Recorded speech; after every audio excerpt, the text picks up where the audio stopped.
All right. Hi guys, we're Team 18. I'm Marc. I'm Marco. And I'm Alessandro. And we're here to present our senior project. Essentially, we're doing a design optimization of a supersonic nozzle. So here you have a classic Delaval nozzle. You have the flow coming in from the left in subsonic in the convergence section. It'll reach the throat at sonic, and then an O exit at supersonic speeds in the divergence section.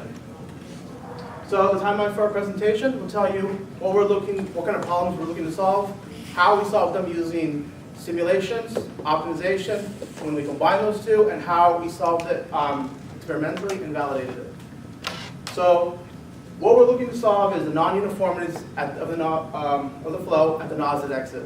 And essentially, it's all about upstream gradients such as temperature, pressure, density, and velocity. Something else that we're looking to look at is the shockwave development inside the nozzle. So what are our optimization goals? We're looking to minimize flow separation, avoid shockwave development and any associated backflow. We're also looking to minimize the divergence section of the nozzle, essentially decreasing the overall weight and decreasing manufacturing cost. We also want to maximize the Mach number, which is a direct function of velocity, and that will give us a high thrust force. We're also looking to maximize the exit flow uniformity and the aspect ratio of the nozzle itself. So what kind of consideration are we, the design considerations that we have for this project are the conical nozzle and the bell nozzle on the right-hand side. The main difference in the conical nozzle you'll see here is this alpha angle from the throat to the divergence section exit is essentially constant. In the bell nozzle, it's a parabolic shape where this theta essentially will change as the divergence section increases. In industry, you'll see that they mainly use the bell nozzle. It has better thrust at a shorter length. And I'll pass over to Marco talking about our simulations. So in terms of what we use for simulations, we use this software called LOSI. It was developed by Dr. Ed Luke from Mississippi State University, specifically a subcategory called FlowSci, which handles two-dimensional flow. And we use Navier-Stokes as well as turbulence modeling for these flows. The reason why we use this software over commercialized software like ANSYS and COMSOL is because it has a good ability to capture flow separation and shockwave development within the nozzle. Here's an example of a bell nozzle. As you can see here, this is a velocity gradient that has occurred in this nozzle. And you can see this large red color means a really high velocity, followed by a huge drop in the velocity. This shows that there's a shockwave occurring within the bell. As you can see also here is the bell exit, a bell wall. Compared to the streamlines, you can see some flow separation occurring here as well. In terms of how we can, the parameters we can change for these nozzles is we can change the chamber length and diameter, the radius curvatures leading to the throat, the convergent angle, and the divergent angle, as well as the throat diameter and the exit length. And this is for the conical.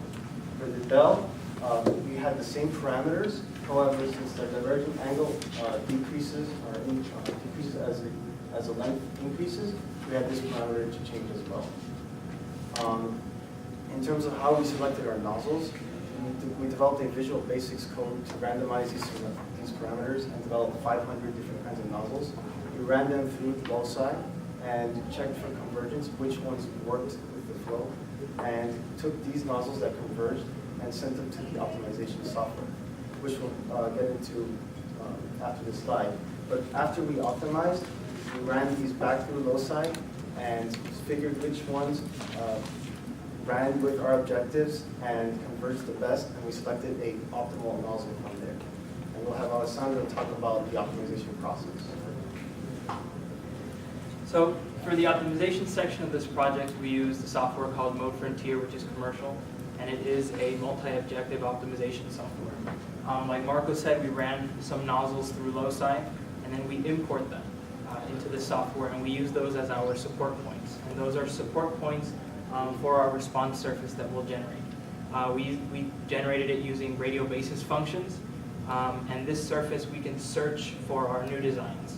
After that, what we want to do is basically increase the population initial of nozzles. So we use Sobol sequence to gain a better population. And then from there, we use a genetic algorithm to search this surface for our new designs according to the objectives. Specifically, one called NSGA2, which is included within the software. So the optimization progress. We were running the optimization, and from there we picked a design that we manufactured, tested, and validated.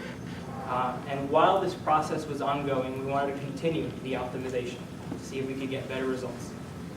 So in our second optimization, we changed a few parameters, such as the number of the design variables, also draw seeds that we were using for randomization.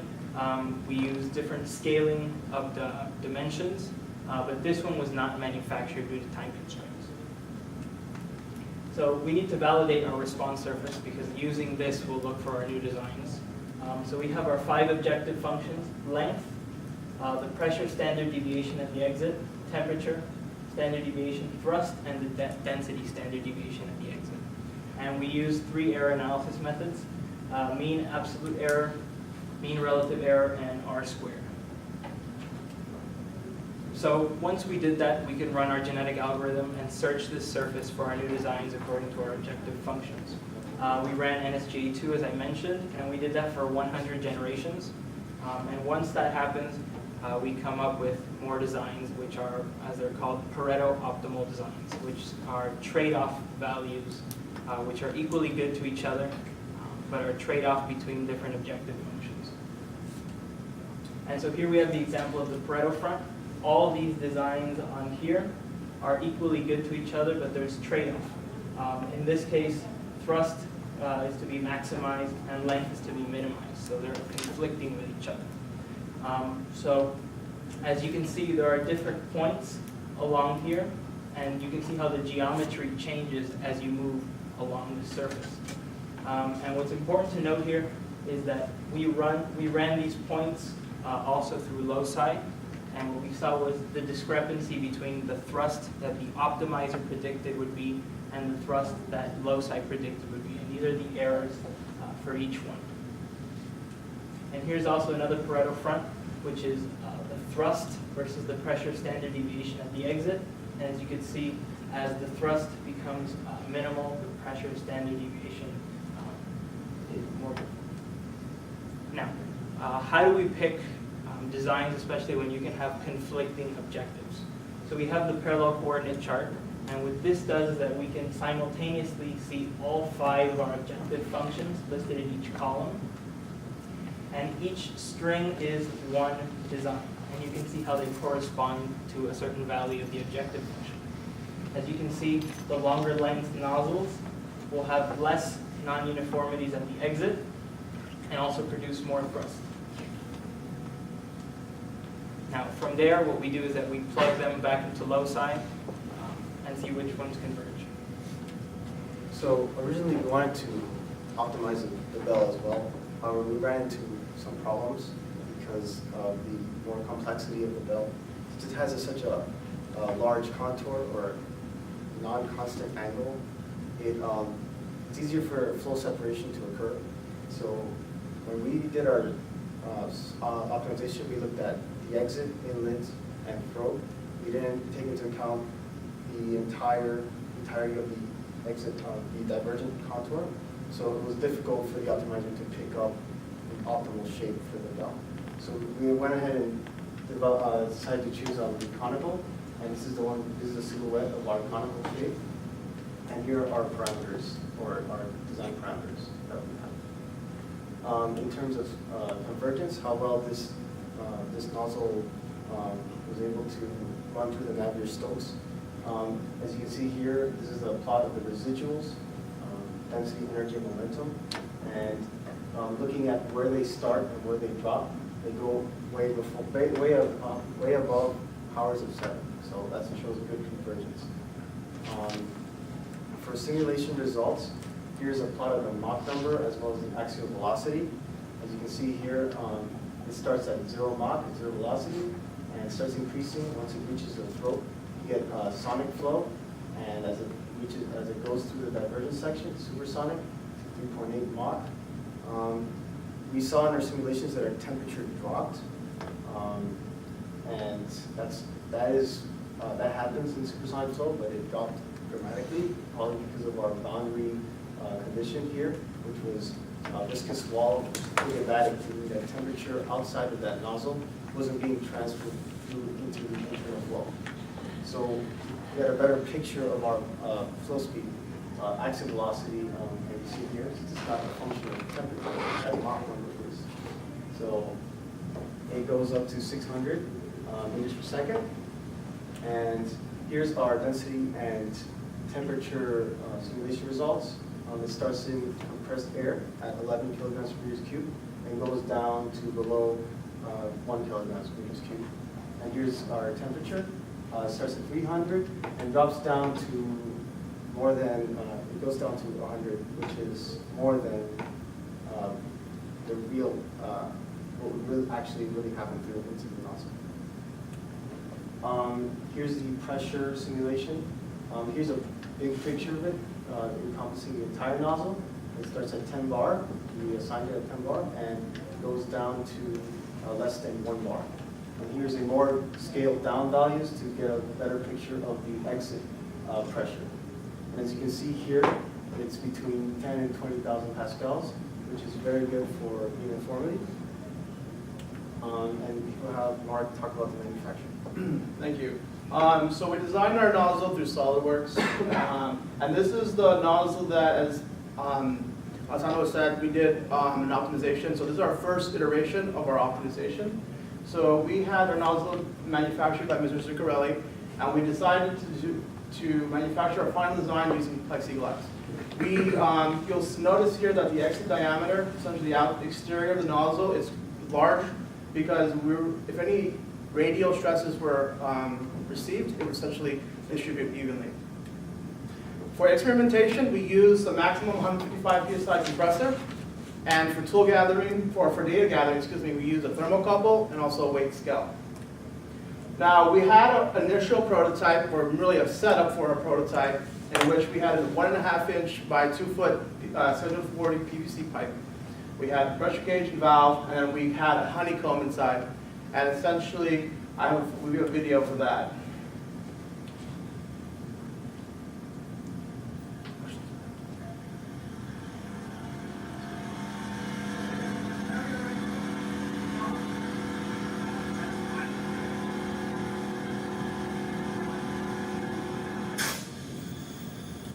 Okay, so the reason why we chose the second prototype, as you'll see here, is because the first prototype, the pressure release was so fast that our data gathering wasn't very accurate. We're getting some weird results. So we decided to go with our second prototype, as you'll see here. We doubled the expansion chamber. We increased the diameter 2 inches, and we have the honeycomb here, as you see on our right-hand side of the picture here. And we also have a video for this one, in which where it's showing out, you won't see the prototype, but it's showing a weight scale where we're going to measure our thrust, and it's in grams. Oops.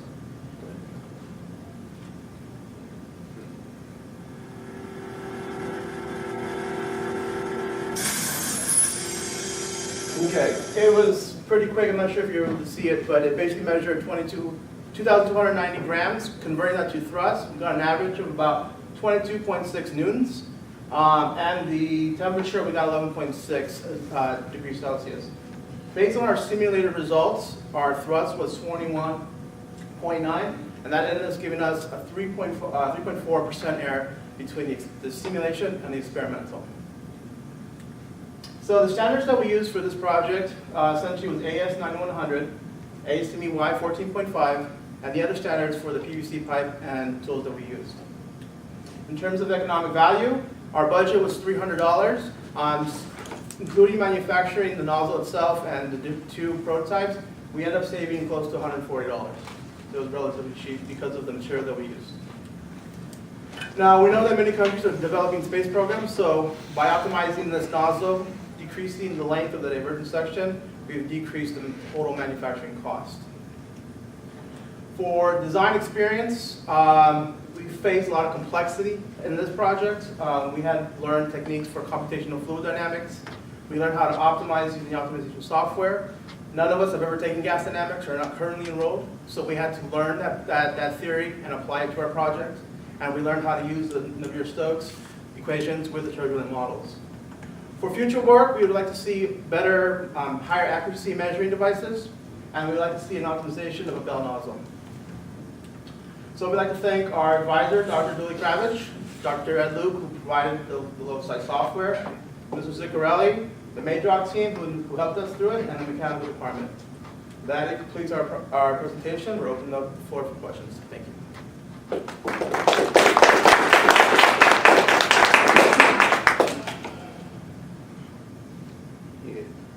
Start. You said that you randomized 500 nozzle designs. How many variables did you change on those 500 nozzles? All right, so going back to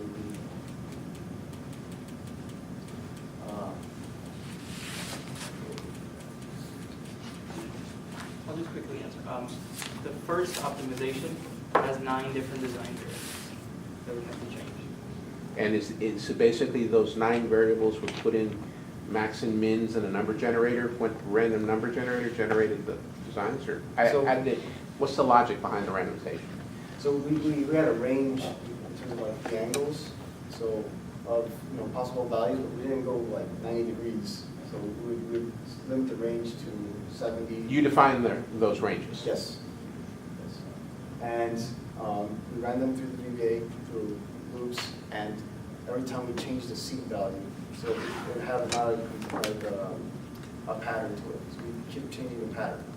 So it didn't give us a pattern. It's how randomizers have a pattern. So we have to keep changing the seed for them. And each of these parameters were all randomized. And we had if statements in case, let's say, the throat diameter was bigger than the exit diameter, which wouldn't be good. So we had another time where it randomized again. So we'd have possible nozzles every time. And we developed 500 nozzles for Chronicle and Bell. Okay, very good. The second question I have is tied to the radial stress. Did you do any radial stress analysis on before you developed this prototype? We concentrated only on the inner flow, so we didn't do any stress. So was there any work done to figure out if that's the right thread that you've got on the end of this, so you didn't end up with a projectile? We referenced Mr. Zuccarelli, and he had given us the thread that we should use for that, since he was the one who manufactured it. Okay, thank you.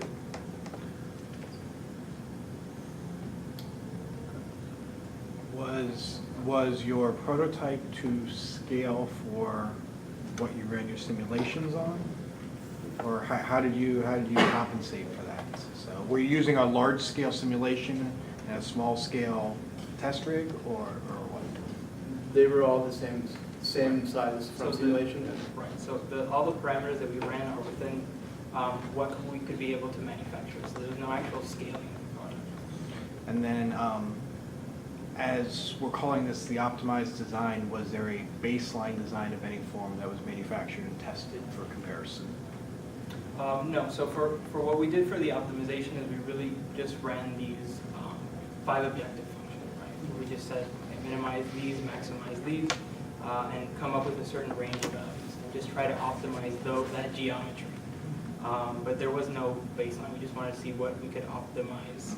You didn't work off of any standard ratios or anything like that you would commonly see? What we did was, before when we were still in loci, we wanted to run typically, let's say, what's the aspect ratio of a conical nozzle? What's the aspect ratio of a bell nozzle? And so based on that is that where we defined what range of angles do we want to work with and other parameters.